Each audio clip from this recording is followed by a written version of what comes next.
क्या होगा अगर मैं कहूं कि रात के 2 बजे उठकर बार बार बाथरूम जाने की मजबूरी या शरीर में आ रही अजीब सी कमजोरी की असली वजह सिर्फ बढ़ती उम्र नहीं है? लोग अक्सर यही मान लेते हैं। बिल्कुल।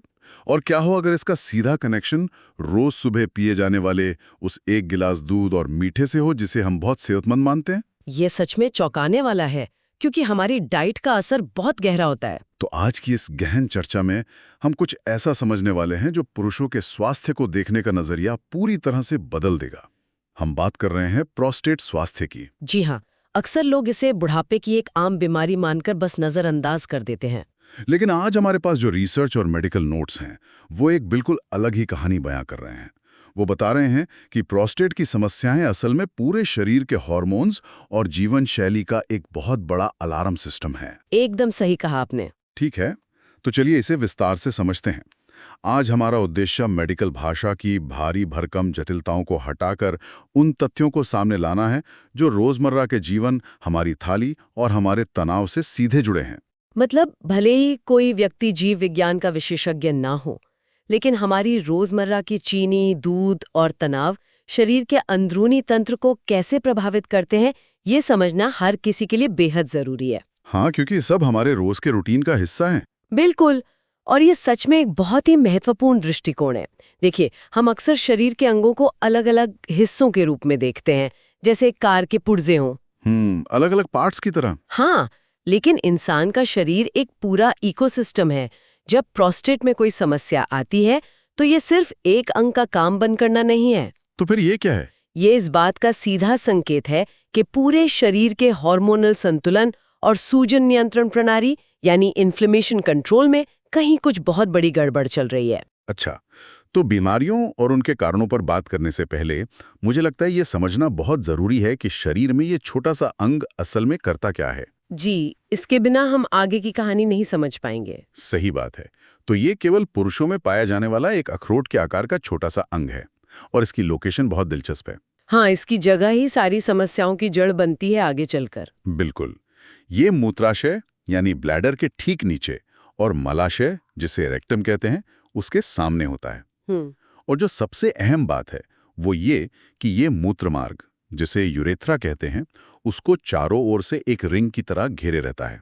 एकदम सटीक। और यहाँ यूरेथ्रा शब्द की उत्पत्ति को समझना बहुत दिलचस्प है। अच्छा, वो कैसे? देखिए, ये ग्रीक शब्द ओयूरेथ्रा से आया है, जो मूल रूप से ओयूरन से बना है। इसका सीधा अर्थ होता है पेशाब करना। ओके, समझ गया। ये वो नली है जो शरीर से पेशाब और वीर्य यानी सीमन दोनों को बाहर ले जाने का काम करती है। चूंकि प्रोस्टेट इस नली को चारों तरफ से घेरे रहता है, इसलिए अगर इसके आकार में जरा सा भी बदलाव होता है तो वो सीधे तौर पर इस नली पर दबाव डालता है। मतलब नली दबने लगती है। बिल्कुल। और अगर हम प्रोस्टेट के मुख्य कार्यों की बात करें तो इसके 3 सबसे महत्वपूर्ण काम होते हैं।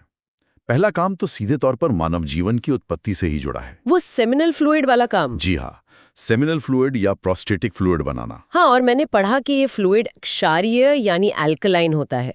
इसके पीछे का विज्ञान सच में बहुत ही लॉजिकल लगा मुझे। हाँ, ये प्रकृति का एक अद्भुत डिजाइन है। देखिए, योनि मार्ग यानी वजाइनल ट्रैक्ट प्राकृतिक रूप से एसिडिक होता है ताकि वो संक्रमण से बच सके। सही कहा। यानी प्रोस्टेट स्पेसिफिक एंटीजन नामक एक एंजाइम होता है। पीएसए, ये तो वही है ना जिसका लोग कैंसर के लिए टेस्ट कराते हैं? बिल्कुल।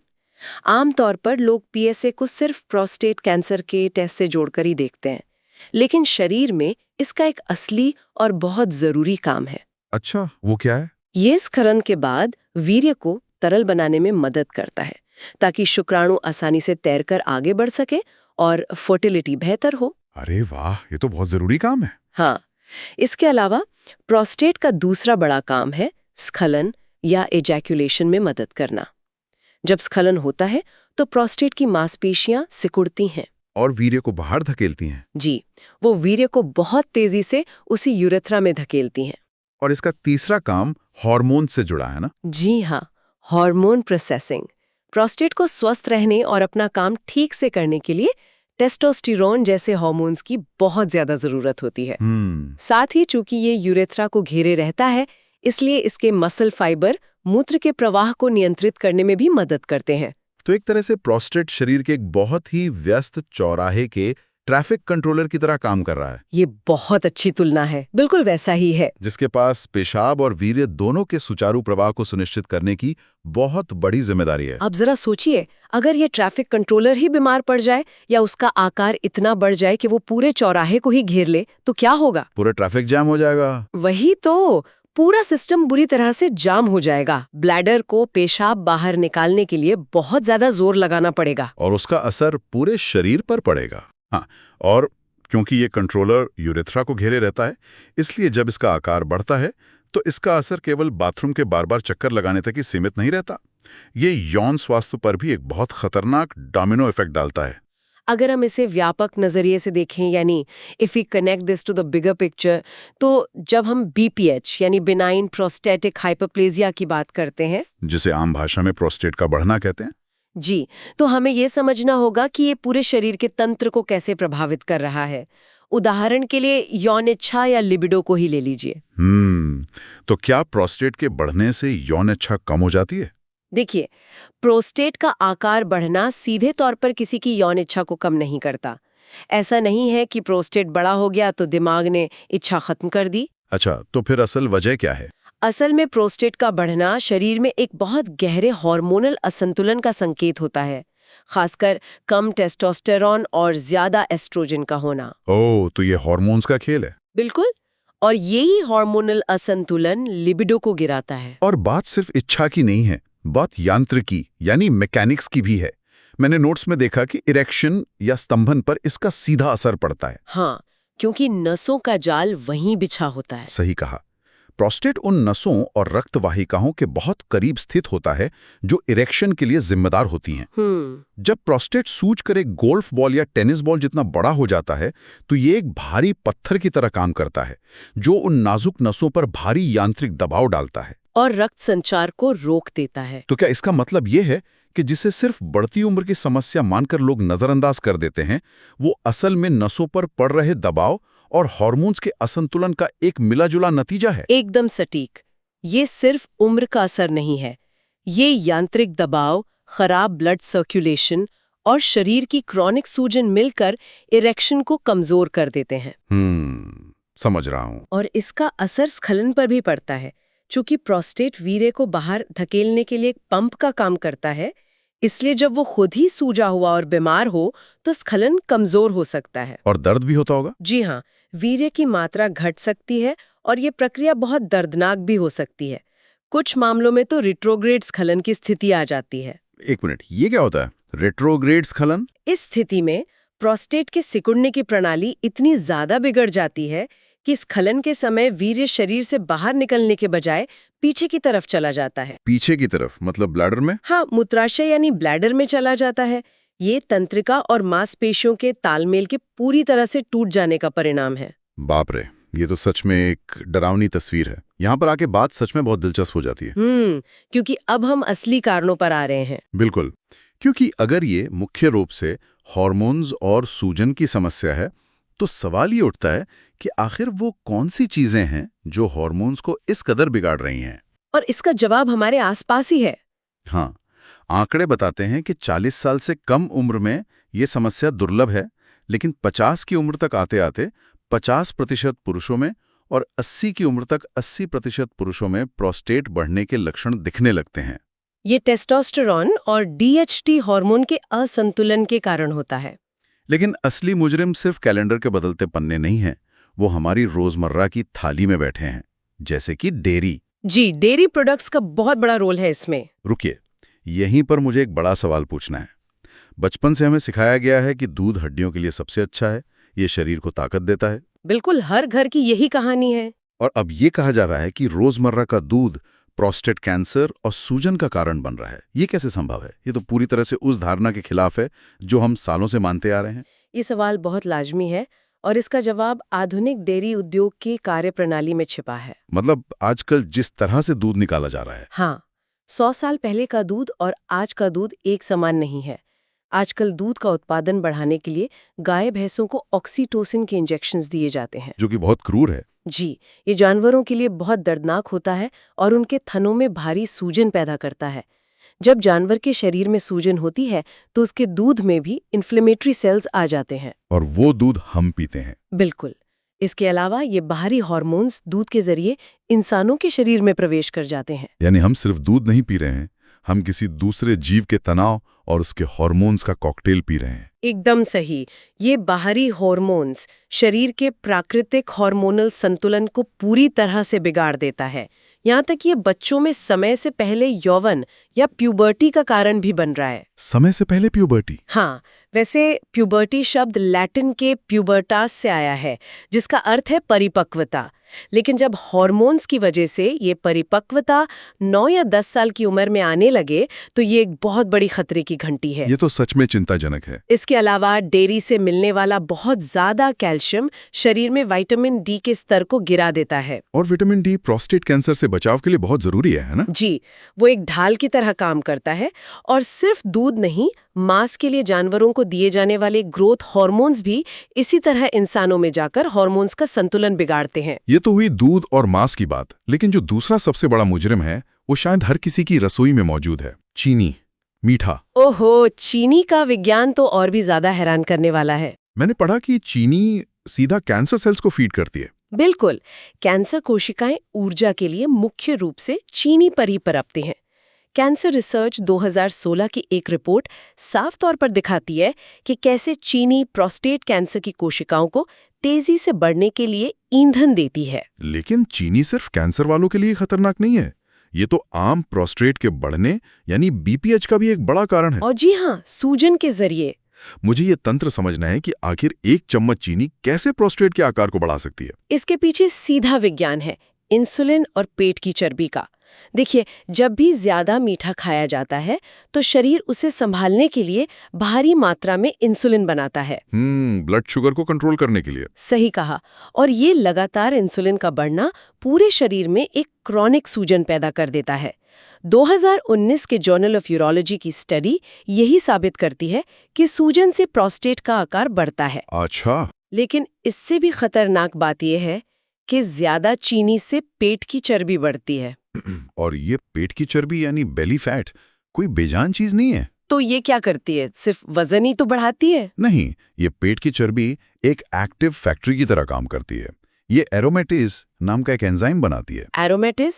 ये क्या करता है? ये एंजाइम शरीर के टेस्टोस्टेरोन को चुरा लेता है और उसे एस्ट्रोजन यानी महिलाओं के हार्मोन में बदल देता है। अरे बाप रे! यानी जितनी ज्यादा पेट की चर्बी उतना ज्यादा एस्ट्रोजन और उतना ही कम टेस्टोस्टेरोन। 2020 की यूरोपियन यूरोलॉजी की रिपोर्ट स्पष्ट करती है कि ये हार्मोनल असंतुलन प्रोस्टेट को बढ़ने के लिए सीधा सिग्नल देता है। तो जो लोग रोज मीठा खाते हैं उनका क्या? American journal of clinical nutrition के अनुसार नियमित रूप से मीठा खाने वालों में इसका खतरा 20 से 30% तक अधिक होता है। ये सुनकर सच में दिमाग हिल जाता है कि पेट की चर्बी सिर्फ वजन नहीं है, ये एक टेस्टोस्टेरोन चोरी करने वाली फैक्ट्री है। बिल्कुल सही कहा आपने। और इसके ऊपर से अल्ट्रा प्रोसेस्ड फूड्स, शराब और धूम्रपान आग में घी का काम करते हैं। सिगरेट के कार्सिनोजेंस सीधे कोशिकाओं के डीएनए को नुकसान पहुंचाते हैं। और शराब का भी अपना अलग नुकसान है। हाँ, मैंने पढ़ा कि भारी शराब पीने से शरीर की उन खराब कोशिकाओं की मरम्मत करने की क्षमता ही रुक जाती है। जी। और अगर हम वैश्विक आंकड़ों पर नजर डालें तो ये साफ दिखता है कि जहां की जीवन शैली जितनी ज्यादा पश्चिमी यानी वेस्टर्नाइज्ड है, वहां हालात उतने ही खराब है। ये बात आंकड़ों से एकदम साफ है। 2022 में दुनिया भर में प्रोस्टेट कैंसर के 14,70,000 नए मामले सामने आए। 14 लाख, ये बहुत बड़ा नंबर है। जरा उन देशों को देखिए जहां डेयरी और प्रोसेस्ड फूड्स का सेवन बहुत ज्यादा है। आयरलैंड में प्रति 1 लाख पुरुषों पर 133 मामले और स्वीडन में तो ये दर 200 से भी अधिक है। और अमेरिका का क्या हाल है? अमेरिका में अकेले 2022 में 2,68,000 से ज्यादा नए मामले और 34,500 मौतें दर्ज की गईं। बाप रे! इन आंकड़ों को देखकर कोई ये कैसे कह सकता है कि ये सिर्फ उम्र का तकाजा है? ये तो लाइफस्टाइल की बीमारी है। बिल्कुल। ये स्पष्ट रूप से आधुनिक खाद्य प्रणाली की विफलता है जो इंसानों के शरीर में सीधे तौर पर सूजन पैदा कर रही है। लेकिन सबसे अच्छी बात यह है कि इस चर्चा में हम केवल समस्याओं का रोना नहीं रो रहे हैं। जी, समाधान भी है हमारे पास। हाँ, अगर ये पता है कि इस पूरी समस्या की जड़ में क्रोनिक सूजन और हार्मोनल असंतुलन है, तो इसे वापस ठीक करने का यानी रिवर्स करने का एक प्राकृतिक और वैज्ञानिक 4 स्टेप दृष्टिकोण भी मौजूद है। और वो बहुत असरदार भी है। इस 4 स्टेप प्रक्रिया को हम एक पुराने और जर्जर हो चुके घर की मरम्मत की तरह देख सकते हैं। अगर घर में आग लगी हो, प्लम्बिंग लीक हो रही हो और वायरिंग खराब हो, तो सिर्फ दीवार पर नया पेंट करके उसे ठीक नहीं किया जा सकता। हाँ, वो तो सिर्फ दिखावा होगा। एक सिस्टम से चलना होता है। सबसे पहले आग बुझानी होगी, फिर पाइप ठीक करने होंगे, फिर दीवारें बनानी होंगी और अंत में वायरिंग बदलनी होगी। क्या बात है! ये एनालॉजी इसे समझने के लिए एकदम सही है। यहाँ जो सबसे चौंकाने वाली बात है वो ये है कि विज्ञान ने प्रकृति के अंदर ही ऐसे मॉलिक्यूल्स खोज निकाले हैं जो ठीक इसी 4 स्टेप प्रक्रिया पर काम करते हैं। तो पहला कदम है घर की आग बुझाना, यानी शरीर की सूजन को कम करना। जी, और इसके लिए सबसे शक्तिशाली तत्व है करक्यूमिन। करक्यूमिन मतलब जो हल्दी में पाया जाता है। जी, ये शरीर में जाकर असल में करता क्या है? ये एक बेहद शक्तिशाली एंटीऑक्सीडेंट है। देखिए, जब सूजन होती है तो शरीर में फ्री रेडिकल्स तबाही मचा रहे होते हैं। सेल्स को डैमेज कर रहे होते हैं। हाँ, करक्यूमिन इन फ्री रेडिकल्स को बेअसर कर देता है।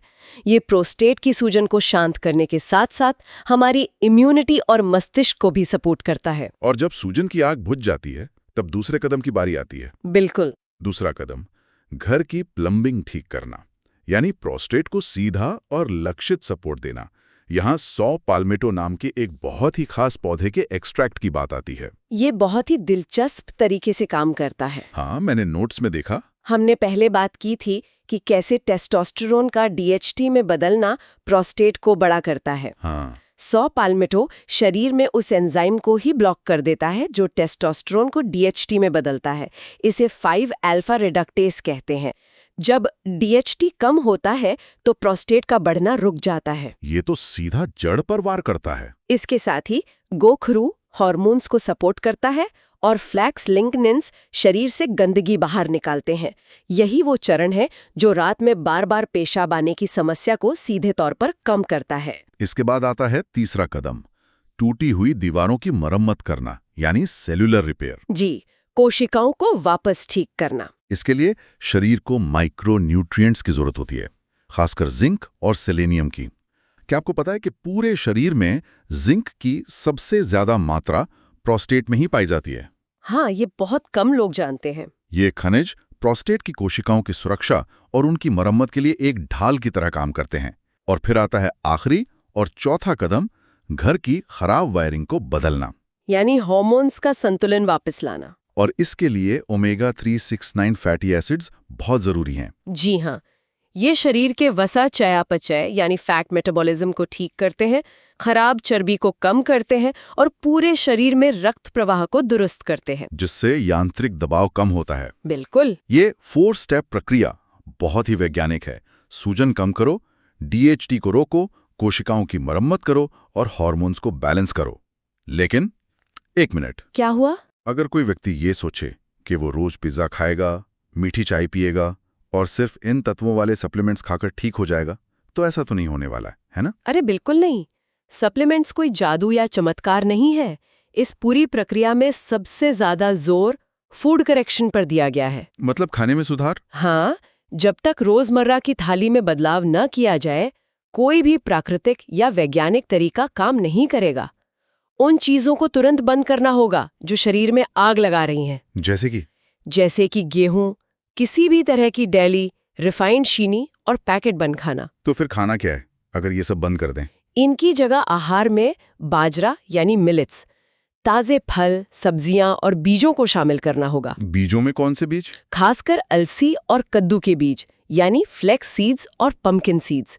ये प्रोस्टेट के लिए सुपर फूड माने जाते हैं क्योंकि इनमें प्राकृतिक रूप से जिंक और ओमेगा होता है। और इसके साथ ही जीवन शैली में बदलाव भी तो जरूरी है। रोजाना टहलना, विटामिन डी के लिए सुबह की धूप सेकना, अच्छी नींद लेना और सबसे अहम, तनाव कम करना। हाँ, स्ट्रेस। शरीर में जब तनाव बढ़ता है तो कॉर्टिसोल हार्मोन रिलीज होता है, जो कि टेस्टोस्टेरोन का सबसे बड़ा दुश्मन है। बिल्कुल। इसे कम करने के लिए सिमरन, ध्यान या प्रार्थना जैसी प्रथाओं को अपनाना बहुत जरूरी है ताकि मानसिक शांति मिल सके। सटीक बात है। प्राकृतिक उपचार का गणित बहुत सीधा है। वो क्या है? सही हार्मोन्स प्लस कम सूजन प्लस बेहतर पोषण बराबर प्राकृतिक हीलिंग। तो इस सब का असल में क्या मतलब है? इस पूरी गहन चर्चा का सार यही है कि प्रोस्टेट का बढ़ना कोई बीमारी नहीं है जिसे सिर्फ एक गोली खाकर खत्म किया जा सके। जी, ये असल में शरीर द्वारा दी जा रही एक बहुत बड़ी लाइफस्टाइल वार्निंग है। ये चेतावनी है कि थाली में मौजूद खाना, दिमाग में मौजूद तनाव और बिगड़ी हुई आदतें अंदरूनी संतुलन को नष्ट कर रही हैं। बिल्कुल सही कहा। अगर किसी को बार बार बाथरूम जाना पड़ता है या यौन स्वास्थ्य में गिरावट आ रही है, तो उसकी जड़ सिर्फ कैलेंडर में बढ़ती उम्र नहीं है। उसकी असली जड़ है हार्मोनल असंतुलन और क्रॉनिक सूजन। मैं पूरी तरह सहमत हूँ और इन सभी वैज्ञानिक पहलुओं को गहराई से समझने के बाद इससे एक बहुत ही महत्वपूर्ण सवाल खड़ा होता है। वो क्या? अगर प्रोस्टेट का बढ़ना मूल रूप से शरीर में लगातार बनी रहने वाली सूजन और हार्मोनल अराजकता को दर्शाने वाली एक इंजन वार्निंग लाइट है, तो जरा सोचिए, हमारे इस आधुनिक खानपान, मिलावटी डेयरी और चीनी से भरे जीवन शैली के कारण शरीर के और कौन से महत्वपूर्ण अंग अंदर ही अंदर चुपचाप मदद के लिए पुकार रहे होंगे? बाप रे! ऐसे कितने अंग होंगे जो धीरे धीरे खराब हो रहे हैं और हम उन्हें भी सिर्फ बढ़ती उम्र का असर मानकर पूरी तरह नजरअंदाज कर रहे हैं। ये सच में सोचने पर मजबूर कर देने वाला सवाल है। मतलब हम सिर्फ लक्षणों को दबा रहे हैं। खैर, ये समय है कि शरीर की उन चेतावनियों को सुना जाए, अपनी थाली में बदलाव किया जाए और अपनी सेहत की बागडोर वापस अपने हाथों में ली जाए। बिल्कुल, शुरुआत आज से ही होनी चाहिए। आज की इस गहन चर्चा में बस इतना ही। शरीर के इस अद्भुत विज्ञान को समझने और इस सफर में हमारे साथ जुड़ने के लिए सभी सुनने वालों का बहुत बहुत धन्यवाद। अगली बार फिर मिलेंगे किसी नए विषय की गहराइयों में उतरने के लिए।